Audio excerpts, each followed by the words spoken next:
Hi all, welcome to I plus. ഞാൻ വിഷ്ണു പുഷ്പരാജ്. അപ്പം നമ്മളിന്ന് പഠിക്കാൻ പോകുന്നത് റൈറ്റ്സ് ഓഫ് എ ബാങ്കർ. ഒരു ബാങ്കറിന്റെ റൈറ്റുകളെ കുറിച്ചാണ്, അവകാശങ്ങളെ കുറിച്ച്. റൈറ്റ്സ് ഓഫ് എ ബാങ്കർ ആണ് ഇന്ന് നമ്മൾ ഡിസ്കസ് ചെയ്യുന്നത്. ഓക്കെ, അതിൽ പറയുന്നുണ്ട് the special relationship between banker and customer refer to certain rights of the banker as stated below. അല്ല പറയുക, നമ്മുടെ ആ ഒരു റിലേഷൻഷിപ്പ് അല്ല, special relationship between banker and customer refer to certain rights of the banker as stated below. അപ്പോൾ ബാങ്കിലുള്ള ചില അവകാശങ്ങൾ, അല്ലെ, നമ്മുടെ റിലേഷൻഷിപ്പിൽ വരുന്ന ചില അവകാശങ്ങളെ കുറിച്ചാണ് നമ്മൾ നോക്കുന്നത്. ഇതൊക്കെ നിങ്ങൾക്ക് ഓൾറെഡി അറിയാവുന്ന കാര്യങ്ങൾ തന്നെയാണ് കേട്ടോ. നമുക്കത് പറഞ്ഞു പോവാം. ആദ്യം പറയുന്നത് റൈറ്റ് ഓഫ് ലീൻ. ലീൻ അല്ലെ, പിടിച്ചു വെക്കുക എന്ന് പറയും. എന്താ പറയുക, ഒരു പിടിച്ചു വെക്കാനുള്ള അവകാശം എന്നൊക്കെ പറയും. എന്താ റൈറ്റ് ഓഫ് ലീൻ. രണ്ടാമത് റൈറ്റ് ഓഫ് സെറ്റ് ഓഫ് എന്ന് പറഞ്ഞാൽ തട്ടിക്കിഴിയുക, സെറ്റ് ഓഫ് ചെയ്യുക. എന്തോ രണ്ട് സംഭവങ്ങൾ തമ്മിൽ തട്ടിക്കിഴിയുക, അതാണ് സെറ്റ് ഓഫിൽ പറയുക. പിന്നെ right of appropriation of payment or the rule in Clayton case. നമ്മൾ എങ്ങനെയാണ് എന്ത് ചെയ്യുക, പേയ്മെന്റുകൾ അപ്രോപ്രിയേറ്റ് പറഞ്ഞുതരാം. നമുക്ക് അതിൽ വിശദമായിട്ട് നോക്കുമ്പോൾ നിങ്ങൾക്ക് മനസ്സിലാവും. പിന്നെ പറഞ്ഞ bankers right to claim incidental ചാർജുകൾ ഈടാക്കാനുള്ള ഒരു അവകാശമുണ്ട്. പിന്നെ bankers right to charge interest, പലിശ അല്ലെ, എന്ത് ചെയ്യാൻ പറ്റുന്നതാണ്, പലിശ ഈടാക്കാനുള്ള അല്ലെ. ഇവിടെ നമ്മൾ പറയുന്നത് ഇൻസിഡന്റ് ചാർജ് എന്ന് പറഞ്ഞാൽ ചില ചാർജുകൾ ഈടാക്കാനുള്ള അവകാശമുണ്ട്. പിന്നെ ഇവിടെ പലിശ, കേട്ടോ, പലിശ ഈടാക്കുന്ന കാര്യമാണ് പറയുക. അപ്പൊ നമുക്കറിയാം, ഈ ബാങ്കറും കസ്റ്റമറും തമ്മിലുള്ള ആ റിലേഷൻഷിപ്പിൽ നിന്നാണ് ഈ അവകാശങ്ങളൊക്കെ ഉരുത്തിരിയുക എന്ന് പറയും അല്ലേ. ഓക്കെ, എന്ത് ചെയ്യുക, മെയിൻറ്റെയിൻ എന്താണ് ആ അവകാശങ്ങളൊക്കെ എന്ത് ചെയ്യുക, ഫോം ചെയ്യുന്ന ഓർത്ത് വെക്കുക. അപ്പൊ അതിൽ ആദ്യം പറയുന്നത് നമുക്ക് നോക്കാം. ഒരുപാട് നമുക്ക് അങ്ങ് വിശദമായിട്ട് നോക്കേണ്ട കാര്യമില്ല, നമ്മൾ ജസ്റ്റ് ബേസ് മനസ്സിലാക്കിപ്പോ. അപ്പൊ അതിൽ പറയാണ് lien, right of lien. Lien എന്ന് പറഞ്ഞാൽ പിടിച്ചു വെക്കുക എന്നുള്ള അവകാശം. നമുക്ക് വല്ല ഉദാഹരണങ്ങൾ നമുക്ക് മനസ്സിലാവും. അപ്പൊ നോക്കിയേ, ലീൻ അല്ലെ, ആദ്യം പറയാം റൈറ്റ് ഓഫ് ലീൻ. ലീൻ എന്താണ് അർത്ഥമാക്കുന്നത്? Bankers right of lien is an important special feature of banker customer relationship. അപ്പൊ ബാങ്കർ കസ്റ്റമർ റിലേഷൻഷിപ്പിലെ ഒരു പ്രധാനപ്പെട്ട ഫീച്ചർ എന്ന് പറയാം അല്ലെ, വളരെ പ്രധാനപ്പെട്ട ഒരു സ്വഭാവമാണ് എന്താ പറയുക, ലീൻ എന്ന് പറയുക. ബാങ്കിന്റെ പിടിച്ചു വെക്കാനുള്ള അവകാശം എന്ന് പറയുക. അപ്പം the term lien means a right of a creditor to retain in his possession the goods and securities owned by the debtor until the debt has been discharged but not the right to sell. അപ്പോൾ lean എന്ന് പറഞ്ഞാൽ എന്താണ്, ഒരു ക്രെഡിറ്റർക്ക്, for example ഒരു വ്യക്തി ഒരു ക്രെഡിറ്ററിൽ നിന്ന് എന്തെങ്കിലും സെക്യൂരിറ്റീസ് ഒക്കെ കൊടുത്ത് അല്ലേ, എന്തെങ്കിലും സെക്യൂരിറ്റീസ് ഒക്കെ കൊടുത്ത് കാര്യങ്ങൾ ചെയ്യുക എന്ന് വിചാരിക്കുക, പണം മേടിക്കുകയോ അല്ലെങ്കിൽ ഇവിടെ ഏറ്റവും പ്രധാനപ്പെട്ട നമുക്ക് ഒരു ഉദാഹരണമായിട്ട്, ഞാൻ ഒരു ടി വി എന്ത് ചെയ്യുക, റിപ്പയർ ചെയ്യാൻ വേണ്ടി ഒരു ഷോപ്പിൽ കൊണ്ട് കൊടുത്തു. ഓക്കെ, ഞാനൊരു ഷോപ്പിൽ കൊണ്ട് കൊടുത്തു. അപ്പം ഞാൻ അതിൻ്റെ പൈസ കൊടുക്കുന്നത് വരെ, അതായത് എനിക്ക് ആ റിപ്പയർ ചെയ്ത ക്യാഷ് കൊടുക്കുന്നത് വരെ ആ ടി വി, അതായത് ഞാൻ പൈസ കൊടുക്കുന്നത് അവർക്ക് ടി വി തരില്ല. അപ്പം ഞാൻ ആ സർവീസ് ചാർജ് കൊടുക്കുന്നത് വരെ അല്ലെങ്കിൽ ആ റിപ്പയറിംഗ് കോസ്റ്റ് കൊടുക്കുന്നത് വരെ അത് പിടിച്ചു വെക്കാനുള്ള അവരുടെ അവകാശത്തെയാണ് അല്ലേ, അതായത് പൈസ കിട്ടുന്നത് വരെ ആ പ്രൊഡക്റ്റ് പിടിച്ചു വെക്കാനുള്ള അവകാശത്തിനാണ് നമ്മൾ ലീൻ എന്ന് പറയുക. അപ്പൊ ലീൻ എന്ന് പറഞ്ഞാൽ എന്താണ്? Lien is a right of a creditor. ഒരു ക്രെഡിറ്ററിന്റെ റൈറ്റ് ആണ്. എന്തിന്? ഇൻ ഹിസ് പൊസഷൻ, അവൻ പൊസഷൻ കൈവശത്തിൽ വെക്കാൻ അല്ലെ, possession the goods and securities owned by the debtor. അതായത് ഇപ്പം ഞാനൊരു ടി വി മേടിച്ചു, എൻ്റെ പേര് വിഷ്ണു, ഞാനൊരു ടി വി മേടിച്ചു. ഇപ്പോൾ ആ ടി വി എൻ്റെയാണ്. അതിന് ചെറിയ കംപ്ലൈൻറ്റ് വന്നു, ഞാനൊരു സർവീസ് സെന്ററിൽ കൊണ്ട് കൊടുക്കുന്നു. അപ്പോൾ സർവീസ് സെന്ററിൽ കൊടുക്കുമ്പോൾ അത് എൻ്റെ ആണ് കേട്ടോ, അതിൻ്റെ ഉടമസ്ഥൻ ഞാനാണ്. അപ്പോൾ സർവീസ് സെന്ററിൽ കൊടുക്കുമ്പോൾ എന്താണ്, സർവീസ് ചെയ്ത് അതിന് എന്തെങ്കിലും കംപ്ലൈൻറ്റ് വരികയാണ്, അത് സർവീസ് ചെയ്യാൻ വേണ്ടി സർവീസ് സെന്ററിൽ കൊടുക്കുന്നു. അവരെന്ത് ചെയ്യുകയാണ്, ഓക്കെ, അവരത് സർവീസ് സെന്ററിൽ വെച്ച് അത് എന്ത് ചെയ്യും, സർവീസ് ചെയ്യുന്നു. ഏകദേശം ഒരു 3000 രൂപ ബില്ല് വരുന്നു. അപ്പോൾ ഈ 3000 രൂപ ബില്ല് കൊടുക്കാതെ എനിക്ക് എന്ത് ചെയ്യാൻ പറ്റില്ല, ആ ടി വി എടുത്ത് വീട്ടിൽ കൊണ്ടുവരാൻ പറ്റില്ല, ടി വി എടുത്താനും പറ്റില്ല. ഓക്കെ, അപ്പോൾ അവർ പറയണം, നീ പൈസ തന്നെങ്കിൽ ഞാൻ തരുവുള്ളൂ. ഞാൻ പറയുകയാണ് ഞാൻ പൈസ തരത്തില്ല, ഞാൻ എനിക്കിത് വേണം എന്ന് പറഞ്ഞാൽ അവർ തരില്ല. ഞാൻ അതിൻ്റെ പണം കൊടുത്തെങ്കിൽ മാത്രമേ അത് തരികയുള്ളൂ. അപ്പം അതായത് അവന് കൊടുക്കാനുള്ള പണം കൊടുത്ത് തീർക്കുന്നത് വരെ ആ സെക്യൂരിറ്റി അവൻ്റെ കൈവശം വെക്കാനുള്ള അവൻ്റെ അവകാശത്തെയാണ് അല്ലെ ക്രെഡിറ്റർ. അവൻ ക്രെഡിറ്റർ, ഞാൻ ഡെപ്റ്ററാണ്, ഞാൻ അവന് 3000 രൂപ കൊടുക്കണം. അവൻ എൻ്റെ ക്രെഡിറ്ററാണ്, ഞാൻ ഡെപ്റ്ററാണ്. അപ്പം ഞാൻ ഈ പണം കൊടുത്ത് തീർക്കുന്നത് വരെ എന്താണ്, ആ പ്രോഡക്റ്റ് അവൻ്റെ കൈവശം വെക്കാനുള്ള അവകാശത്തെയാണ് ലീൻ എന്ന് പറയുക കേട്ടോ. ഇപ്പോൾ the term lien means the right of a creditor to retain its possession the goods and securities owned by the debtor until the ഡെപ്റ്റ് has been discharge but not the right to sell. പക്ഷേ അവൻ ഒരിക്കലും T വിൽക്കാൻ പറ്റില്ല, വിൽക്കാനുള്ള അവകാശമില്ല, പിടിച്ചു വെക്കാൻ, കൈവശം വെക്കാനുള്ള ഒരു റൈറ്റേ ഉള്ളൂ. ഇപ്പം ഇൻ സിമ്പിൾ അല്ല, വളരെ സിമ്പിളായിട്ട് നോക്കിയതാണ്. In simple lien means the right to retain the goods or securities till the ഡെപ്റ്റ് ഈസ് ക്ലിയർ. അപ്പോൾ കടം കൊടുത്ത് തീർക്കുന്നത് വരെ ആ സെക്യൂരിറ്റി അല്ലെങ്കിൽ ആ അസറ്റ് അല്ലെങ്കിൽ ആ ഗുഡ്സ് കൈവശം വെക്കാനുള്ള അവകാശത്തെയാണ് ലീൻ എന്നുകൊണ്ട് അർത്ഥമാക്കുന്നത്. അപ്പം നമ്മൾ ഈ ലീനിനെ രണ്ടായിട്ട് തരംതിരിക്കുന്നുണ്ട് കേട്ടോ. Particular or special lean and general lean. Particular അല്ലെങ്കിൽ സ്പെഷ്യൽ ലീനും അല്ലേ, particular or special lean and general. ഇപ്പോൾ ജനറൽ ലീനും ഉണ്ട്, 2 ലീനുണ്ട്, ജനറൽ ലീനും ഉണ്ട്, പർട്ടിക്കുലർ ലീനും ഉണ്ട്. ഈ പർട്ടിക്കുലർ ലീനിനെ തന്നെ നമ്മൾ എന്താണ് സ്പെഷ്യൽ ലീൻ എന്നും പറയും. നമുക്ക് ആദ്യം പർട്ടിക്കുലർ ലീൻ നോക്കാം. A particular lien gives the right to retain possession only of goods in respect of which the charges or dues have arisen. അല്ലേ? പർട്ടിക്കുലർ ലീൻ എപ്പോഴാണ് ഉടലെടുക്കുക? ആ ഒരു അവകാശം particular lien gives the right to retain possession only of goods in respect of which the charges or dues have arised. For example, ഞാനിപ്പം ഒരു ഉദാഹരണം നോക്കാം. A tailor's right to retain the cloth still the stitching charges are paid. അപ്പം ഒരു ടൈലറിൻ്റെ നമ്മൾ തുണി കൊണ്ട് കൊടുത്ത് അവൻ എന്ത് ചെയ്യുകയാണ്? ടൈൽ ചെയ്തു അല്ലേ, തയ്ക്കുകയാണ്. അപ്പോൾ ആ സ്റ്റിച്ചിങ് ചാർജ് കൊടുക്കുന്നത് വരെ അല്ലേ, ആ സ്റ്റിച്ചിങ് ചാർജ് കൊടുക്കുന്നത് വരെ എന്താണ് അത് പിടിച്ചു വെക്കാനുള്ള അവകാശം, അത് അവൻ്റെ കൈവശം വെക്കാനുള്ള ആ റൈറ്റിനെയാണ്. അപ്പം നമ്മൾ ഓർക്കുക, ഞാനിപ്പോൾ ഒരു ഷർട്ട് തയ്ക്കാൻ കൊടുത്തു, അത് തയ്ച്ച് അതിൻ്റെ സ്റ്റിച്ചിങ് ചാർജ് കൊടുത്തെങ്കിൽ മാത്രം അവൻ എനിക്ക് ഷർട്ട് തരികയുള്ളൂ. അപ്പം ആ പർട്ടിക്കുലർ ഐറ്റം അല്ലെ, ആ പർട്ടിക്കുലർ ഐറ്റത്തിൻ്റെ പണം ലഭിക്കുന്നത് വരെ അത് പിടിച്ചു വെക്കാനുള്ള അവകാശത്തെയാണ് നമ്മൾ എന്താ പറയുക? ഒരു പർട്ടിക്കുലർ ലീൻ എന്ന് പറയുക. ഇനിയും ഒരു ജനറൽ ലീൻ എന്ന് പറഞ്ഞാൽ, a general lien is one which gives the right to retain possession until the whole balance of the account is paid. It extends not only towards goods pledged as security but also in respect of others. As bankers exercise possess the right of general lien എന്നാണ് പറയുക. അതായത് വളരെ സിമ്പിളായിട്ട് പറയാം. ഇപ്പം എനിക്ക് ഒരു ഉദാഹരണത്തിൽ തന്നെ പറയാം. എനിക്ക് എന്താണ്, ഒരു ബാങ്കിൽ ലോണുണ്ട് കേട്ടോ, 2 ലോണുണ്ട്. ഓക്കെ, എനിക്കൊരു ബാങ്കിൽ ഒരു 25,000 രൂപയുടെ, ഓർക്കണേ, എനിക്കൊരു ബാങ്കിൽ ഒരു 25,000 രൂപയുടെ എന്താണ് പറയുന്നത് വ്യക്തിഗത വായ്പയുണ്ട്, പേഴ്സണൽ ലോൺ ഉണ്ടെന്ന് വിചാരിക്കുക. എനിക്ക് ഒരു ബാങ്കിൽ 25,000 രൂപ പേഴ്സണൽ ലോൺ ഉണ്ട് എന്ന് വിചാരിക്കുക. ഓക്കെ, പിന്നെ അതേ ബാങ്കിൽ തന്നെ എനിക്കൊരു 5 lakhs റുപ്പീസിൻ്റെ എൻ്റെ ആധാരം മോർഗേജ് ചെയ്തിട്ടുള്ള, ഓക്കെ, ആധാരം വെക്കല്ലേ, സ്ഥല വീട് വെച്ച് ആധാരം വെച്ചിട്ടുള്ള അല്ലേ, എന്താ പറയുക, മോർഗേജ് ലോൺ, എൻ്റെ എന്താ പറയുക വീട്, ഹൗസും ലാൻഡും കൂടെ എന്താണ്, അതിൻ്റെ വീടും സ്ഥലവും കൂടെ ഞാൻ ഈട് വെച്ച് ഒരു 5 ലക്ഷം രൂപ ലോണുണ്ട്.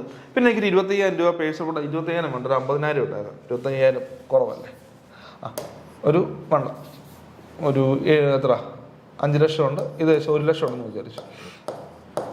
അപ്പോൾ ഇത് എനിക്ക് എന്താണ്, ഈ ലോൺ എനിക്ക് ഞാൻ എടുത്തേക്കുന്നത് സ്ഥല വീട് വെച്ചല്ലെന്ന് വിചാരിച്ചു. സ്ഥല വീട് വെച്ചാൽ ഞാനിപ്പോൾ 1 ലക്ഷം രൂപ ലോൺ എടുത്തേക്കുന്നത് ഷുവർട്ടി ബേസ്ഡാണ്. ഓക്കെ, അതായത് ആൾ ജാമ്യത്തിന് പുറത്താണ്. ഞങ്ങളൊരു 3 പേര് ചേർന്ന് എനിക്ക് 2 പേര് ജാമ്യം നിന്നു. ഇപ്പോൾ ഒരു 1 ലക്ഷം രൂപ എനിക്ക് സ്പെഷ്യൽ ലോണും ഉണ്ട്. ഇത് അടച്ചു തീർത്തിട്ടില്ല, ഇതിൻ്റെ കാലാവധിയായിട്ട് ഞാൻ അടച്ചു തീർത്തിട്ടില്ല, കാലാവധി കഴിഞ്ഞു അടച്ചു തീർത്തില്ല. 5 ലക്ഷം രൂപയുടെ ലോണും ഉണ്ട്.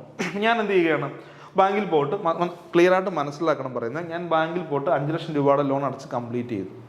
5 ലക്ഷം രൂപയുടെ ലോൺ അടച്ച് ഞാൻ കംപ്ലീറ്റ് ചെയ്തു. എനിക്കിനി എൻ്റെ ബാക്കി എന്താണ്, ഡ്യൂ ആയിട്ട് 1 ലക്ഷം രൂപയുടെ ലോൺ നിൽപ്പുണ്ട്. ഡ്യൂ ആയിട്ട് 1 ലക്ഷം രൂപയുടെ ലോൺ നിൽപ്പുണ്ട്. 5 ലക്ഷം രൂപ ഞാൻ പോയി എൻ്റെ സ്ഥലം വീട് വെച്ച് ലോൺ എടുത്ത് 5 ലക്ഷം ഞാൻ അടച്ചു തീർത്തു. പിന്നെ എനിക്ക് 1 ലക്ഷം രൂപ ലോൺ ഉണ്ട്. അപ്പം ഞാൻ ഇതിന് ആധാരം ഈട് വെച്ചിട്ടില്ല. 1 ലക്ഷം രൂപയുടെ ലോണിന് ഞാൻ എന്തില്ല, ആധാരം ഈട് വെച്ചിട്ടില്ല, ആധാരം ഞാൻ പ്ലെഡ്ജ് ചെയ്തിട്ടില്ല. ഇത് പേഴ്സണൽ ലോണാണ്. കാരണം എൻ്റെ സുഹൃത്തുക്കൾ 2 പേര്, ഇത് വ്യക്തിഗത ലോണാണ്. അപ്പോൾ എനിക്ക് എന്താണ്, വേറെ 2 പേരുടെ ജാമ്യത്തിലാണ് ഞാൻ ലോൺ എടുത്തത്. അപ്പോൾ ഞാൻ ഈ 5 ലക്ഷം രൂപ അടച്ച് തീർത്ത് കഴിഞ്ഞാൽ ഇത് ഓൾറെഡി എന്താണ് പേ ചെയ്തിട്ടില്ല കേട്ടോ, ഇത് കാലാവധി കഴിഞ്ഞ് ഡ്യൂ ആയിട്ട് കിടക്കുകയാണ്, അടച്ചിട്ടില്ല, ഇത് പെൻഡിങ് ആയിട്ട് കിടക്കുകയാണ്.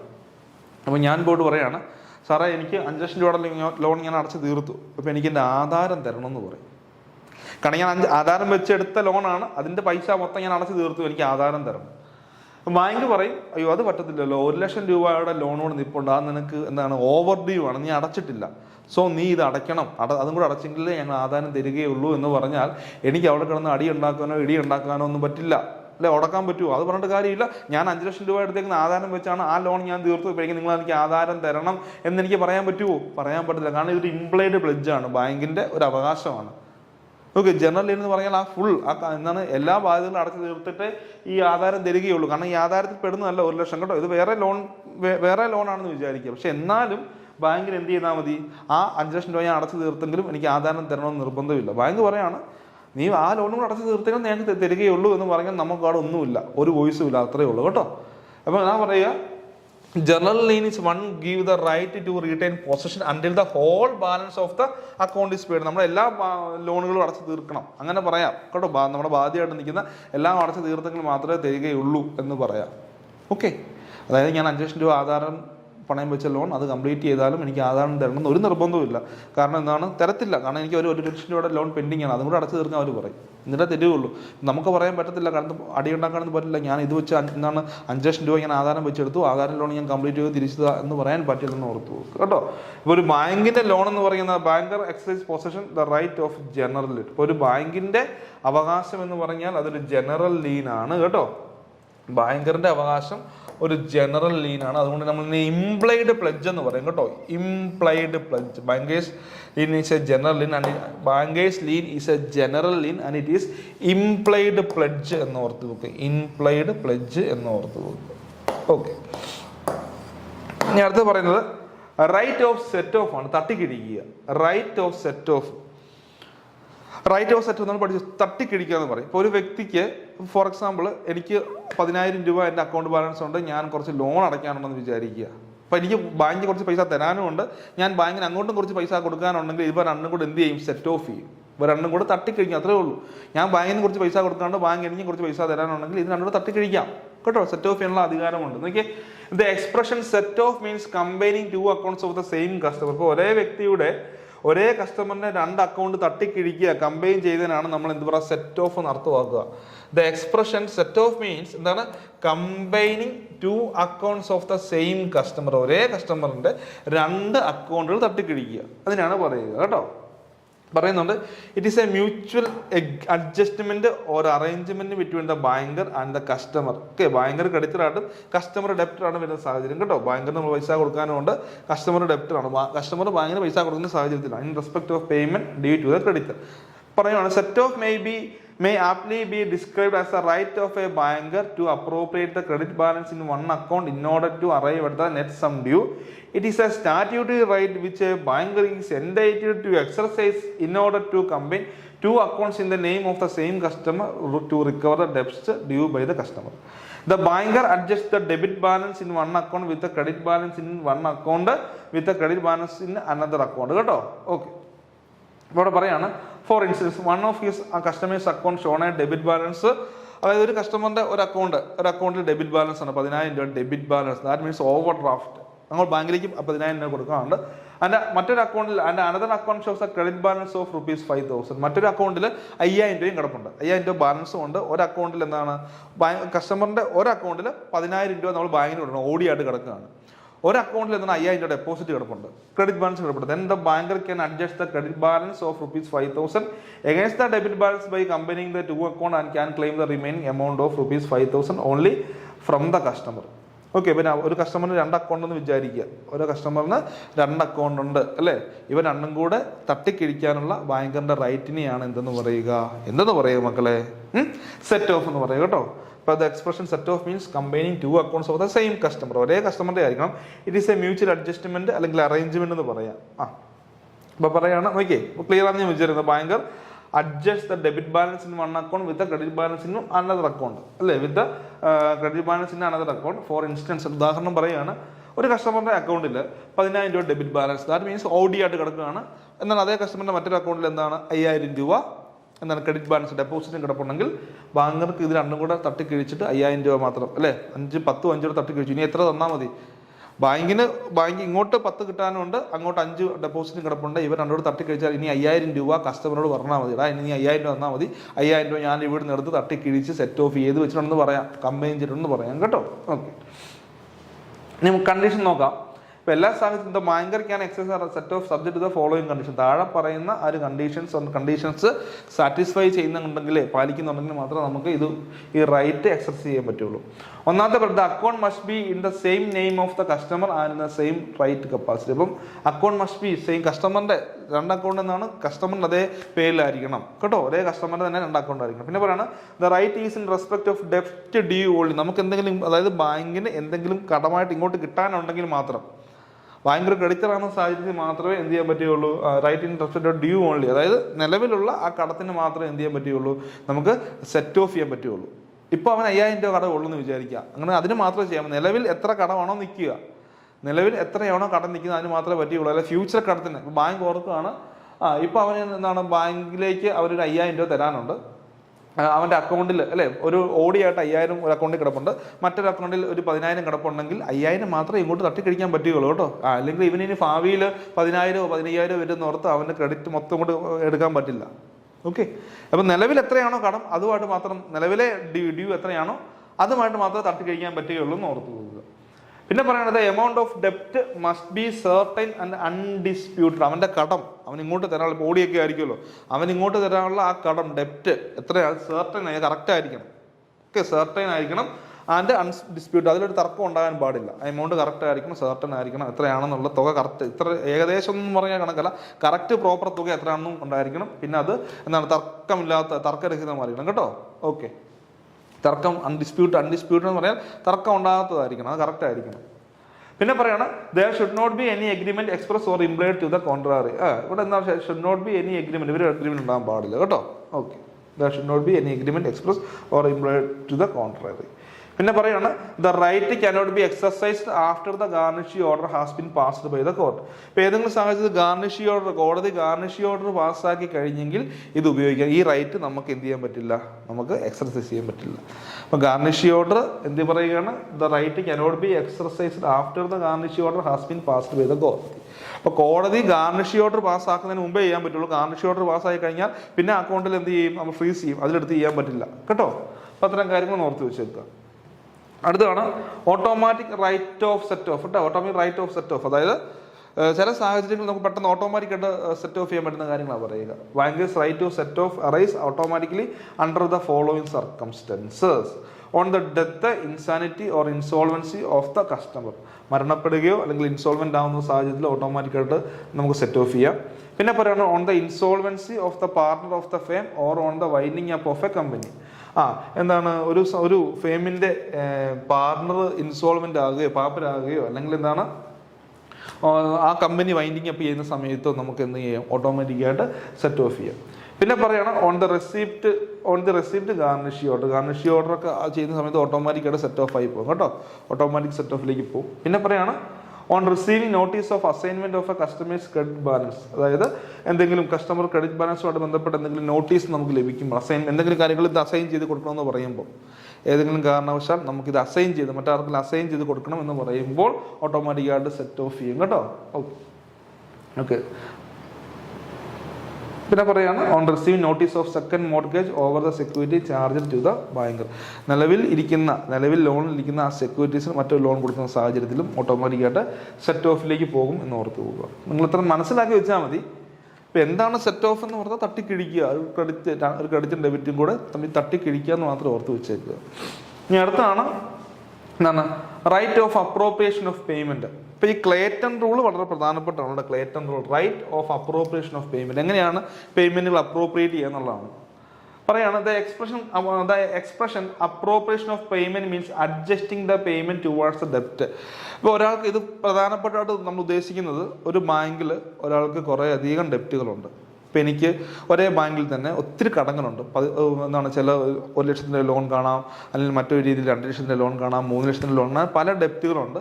അപ്പോൾ ഈ ഒരു സാഹചര്യത്തിൽ ഞാൻ കുറച്ച് ഇത് ഫുൾ അടയ്ക്കാനുള്ള പൈസ എൻ്റെ കയ്യിലില്ല. അപ്പോൾ ഞാൻ അങ്ങോട്ട് കുറച്ച് പണം അടയ്ക്കുന്നു. അപ്പോൾ ഇതെങ്ങനെയാണ് ആ കടത്തിലേക്ക്, ആ ഡെപ്റ്റിലേക്ക് വരവ് വെക്കുക എന്നുള്ള സംശയം ഉണ്ടാകും. അപ്പോൾ ആ സാഹചര്യത്തിലേക്കാണ് നമ്മൾ പൊതുവേ ക്ലേറ്റൺ റൂൾ അപ്ലൈ ചെയ്യുക എന്ന് ഓർത്ത് വെക്കുക കേട്ടോ. അപ്പോൾ ഏതിനായിക്കാണ്, ഫോർ എക്സാമ്പിൾ എനിക്കിപ്പോൾ ഒരു ബാങ്കിൽ, ഒരേ ബാങ്കിൽ തന്നെ ഒരെണ്ണം 10,000 കടം, ഒരു 10,000 ലോണുണ്ട്. പിന്നെ എന്താണ്, ഒരു 1 lakh ലോണുണ്ട്. പിന്നെ വേറൊരു ലോൺ, ഒരു 3 lakh ലോൺ. ഇങ്ങനെ 3 ലോണാണെന്ന് വിചാരിക്കുക. ഓക്കെ, അതായത് ഒന്നിലധികം ലോണുകളുണ്ട്. അപ്പോൾ ഈ ഒരു സാഹചര്യത്തിൽ ഇപ്പോൾ എൻ്റെ ഏകദേശം ഒരു കുറച്ച് പൈസയേ ഉള്ളൂ, ഇത് മൊത്തം അടച്ചു തീർക്കാനുള്ള പൈസയില്ല, കുറച്ച് പണമേ ഉള്ളൂ. ആ പണം ഞാൻ അടയ്ക്കുമ്പോൾ ഇത് ഏതിലേക്കാണ് മാറ്റേണ്ടത് എന്നുള്ളൊരു സംശയങ്ങളൊക്കെ ഉണ്ടാകും അല്ലേ. അപ്പോൾ അതുമായിട്ട് ബന്ധപ്പെട്ട കാര്യങ്ങളൊക്കെയാണ് ക്ലേറ്റൺ റൂളിൽ പറയുന്നത്. നമുക്ക് വളരെ വിശദമായിട്ട് നോക്കാം. ഓക്കെ, വളരെ വിശദമായിട്ട് നോക്കാം.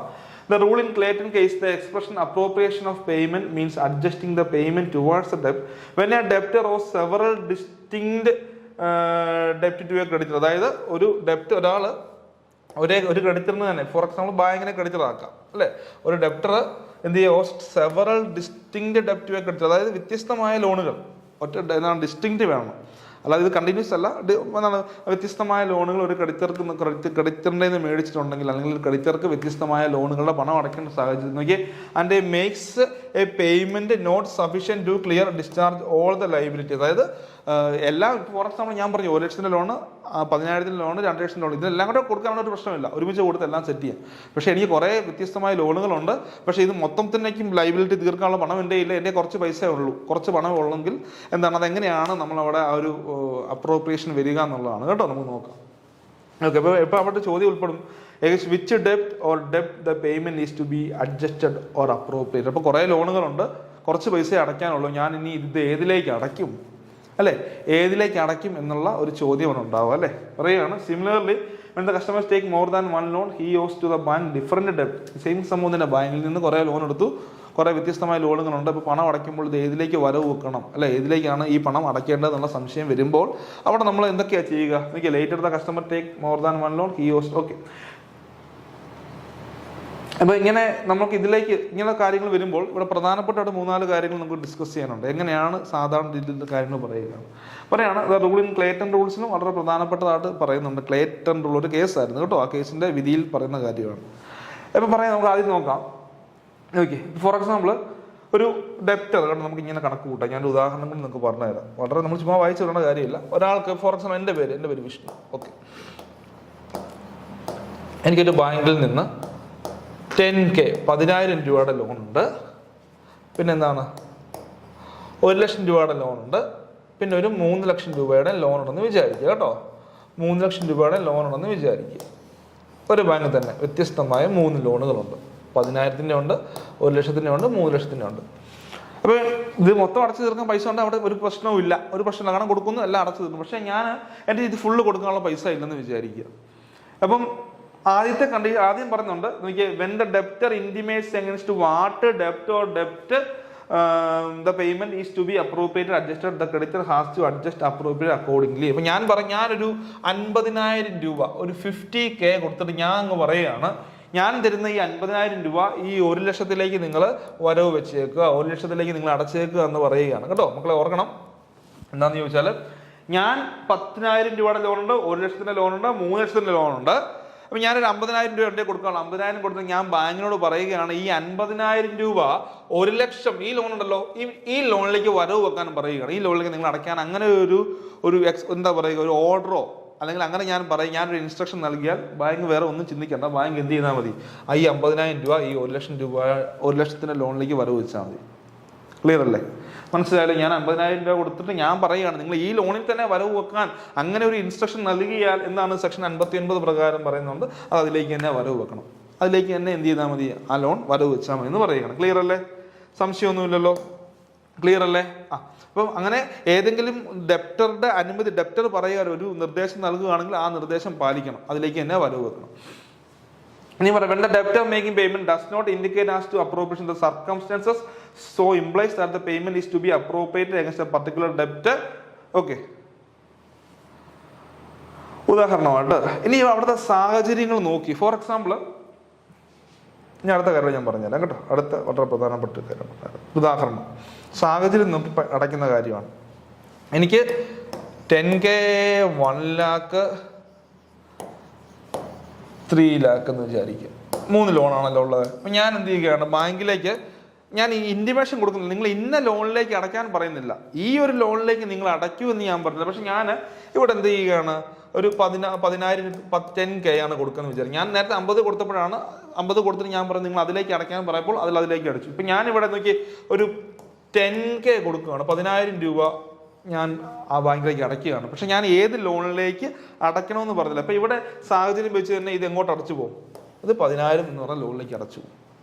സാഹചര്യമില്ല, കാരണം ഒരു 10,000 രൂപ നിലനിൽക്കുന്നു, അതിലേക്ക് അങ്ങ് അടയ്ക്കുകയാണ്. ഓക്കെ, ക്ലിയർ അല്ലേ?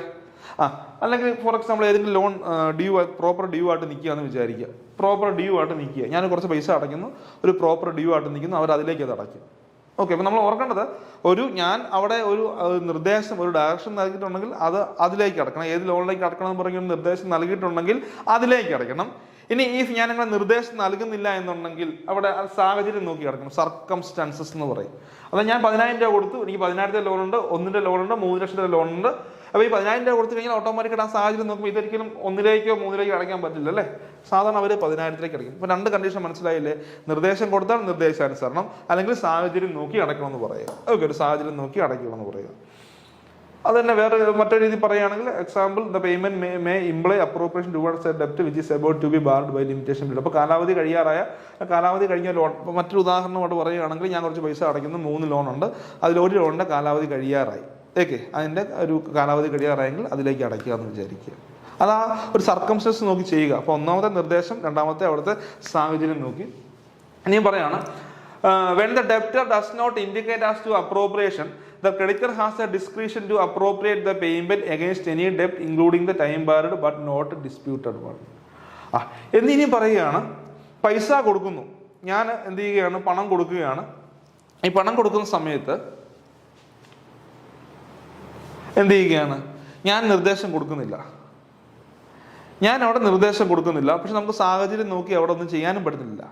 ഞാനവിടെ നിർദ്ദേശവും കൊടുക്കുന്നില്ല, ഞാൻ അവിടെ സാഹചര്യം നോക്കി ചെയ്യുന്ന ആ ഒരു സാഹചര്യം നോക്കി നമുക്ക് സെറ്റ് ചെയ്യാനും പറ്റുന്നില്ല എന്നുണ്ടെങ്കിൽ, അത് അവിടെ ആരുടെ സെക്ഷൻ 60 പറയുന്നുണ്ട്, when the debtor does not indicate as to appropriation, the creditor has a discretion to appropriate the payment against any debt including time barred but not disputed one. എന്ന് വെച്ചാൽ എന്താ പറയുക, അവിടെ ഞാൻ നിർദ്ദേശം കൊടുക്കുന്നുമില്ല, സാഹചര്യം നോക്കി മനസ്സിലാക്കാനും പറ്റാത്ത സാഹചര്യമാണെങ്കിൽ അവരെന്ത് ചെയ്യും, അവർക്ക് അതായത് ബാങ്കിന് ഇഷ്ടമുള്ള ബാങ്കിൻ്റെ തീരുമാനത്തിനനുസൃതമായിട്ട് ബാങ്കിൻ്റെ ഡിസ്ക്രിപ്ഷനിൽ എന്ത് ചെയ്യാം, അത് ആ പേയ്മെൻറ്റ് നടത്താം.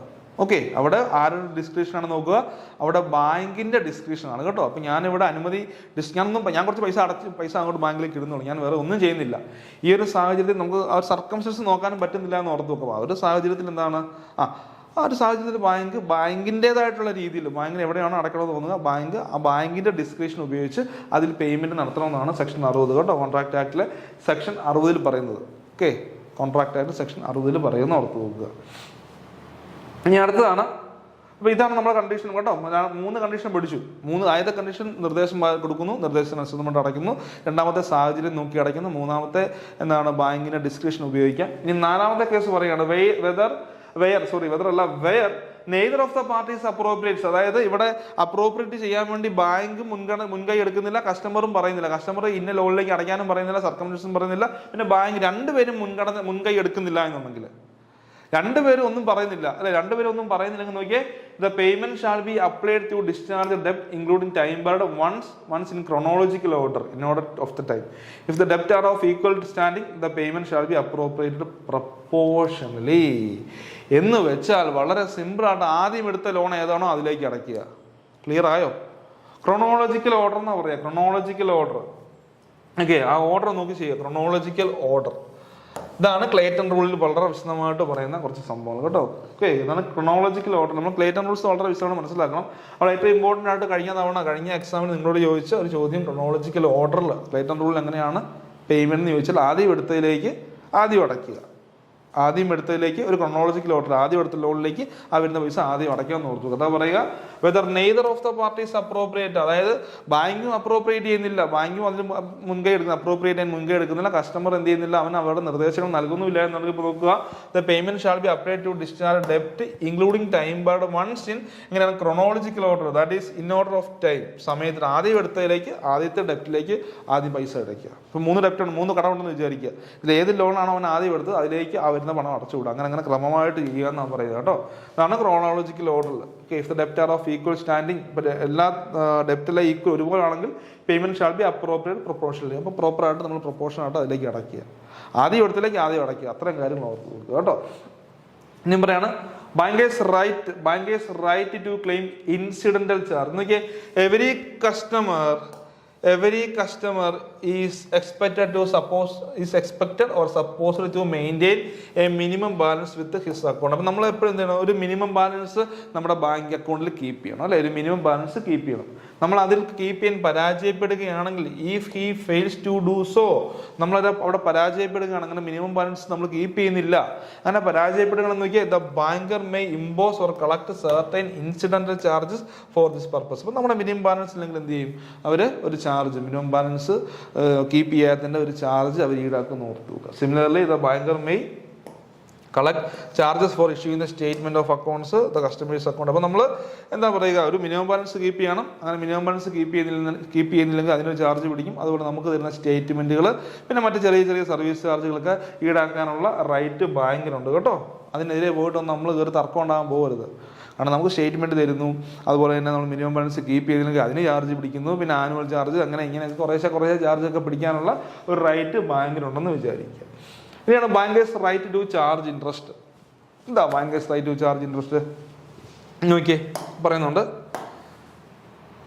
If the banker has given loan to കസ്റ്റമറിന് ബാങ്ക് ലോൺ കൊടുക്കുന്ന സമയത്ത് എന്താ പറയാ, ആസ് എ ലെൻഡർ അല്ലെ, ലെൻഡർ എന്ന നിലയിൽ, ലോൺ കൊടുത്ത ആള് ലെൻഡർ ആണല്ലോ, ലെൻഡർ എന്ന നിലയിൽ നോക്കിയേ, the banker has a right to debit the interest to അല്ലെ, ഡെബിറ്റ് ചെയ്യാനുള്ള ഒരു അധികാരമുണ്ട്. ലോൺ കൊടുത്തില്ലേ, ലോൺ നമുക്ക് ഇൻട്രസ്റ്റ് കിട്ടണ്ടേ, കിട്ടണം. അപ്പൊ അത് ചെയ്യാനുള്ള അവകാശം ഉണ്ടെന്ന് ഓർത്ത് വെക്കുക. It is an implied right of the banker to charge interest for his loans unless there is a contract to this right. He is also entitled to collect the compound interest on the amount due to him at the half yearly rate. അപ്പം ഇവിടെ പറയുന്ന കാര്യം എന്ന് വെച്ചാൽ, നമ്മൾ loan കൊടുത്തിട്ടുണ്ടെങ്കിൽ ആ ലോണിന് നമുക്ക് ഇൻട്രസ്റ്റ് ഈടാക്കാനുള്ള ഒരു റൈറ്റ് ഉണ്ട്. ആർക്കുണ്ട്? ബാങ്കിനുണ്ട് കേട്ടോ. Banker has given a loan to the customer as a lender അല്ലേ, ലെൻഡർ പണം കൊടുത്ത വ്യക്തി എന്ന നിലയിൽ the banker has a right to debit the interest the customers account. It is an implied right of the banker to charge interest for his loan unless there is a contract the contract. ഒരു contract ഇല്ലെങ്കിൽ പോലും നമുക്ക് എന്ത് ചെയ്യാം, പലിശ ഈടാക്കാനുള്ള ഒരു right ഉണ്ടെന്ന് ഓർത്ത് നോക്കുക. Okay, he is also entitled to collect the compound interest on the amount due to him at the yearly rest. ഇപ്പം നമുക്ക് കോമ്പൗണ്ട് ഇൻട്രസ്റ്റ് ഒക്കെ ചാർജ് ചെയ്യാനുള്ള, ഇൻട്രസ്റ്റ് അടയ്ക്കുന്നില്ല എന്നുണ്ടെങ്കിൽ കോമ്പൗണ്ട് ഇൻട്രസ്റ്റ് ഒക്കെ ചാർജ് ചെയ്യാനുള്ള ഒരു അധികാരം ഉണ്ട് എന്ന് ഓർക്കുക. ഓക്കെ, ഇത്തരം കാര്യങ്ങളാണ് നമ്മൾ റൈറ്റ്സ് ഓഫ് എ ബാങ്കർ, ഒരു ബാങ്കറിന്റെ റൈറ്റിൽ നമ്മൾ പഠിച്ചത് കേട്ടോ. അപ്പം അങ്ങനെയാണെങ്കിൽ നമുക്ക് പുതിയൊരു ക്ലാസ്സുമായിട്ട് പുതിയൊരു വീഡിയോ കാണാം. Okay, thank you.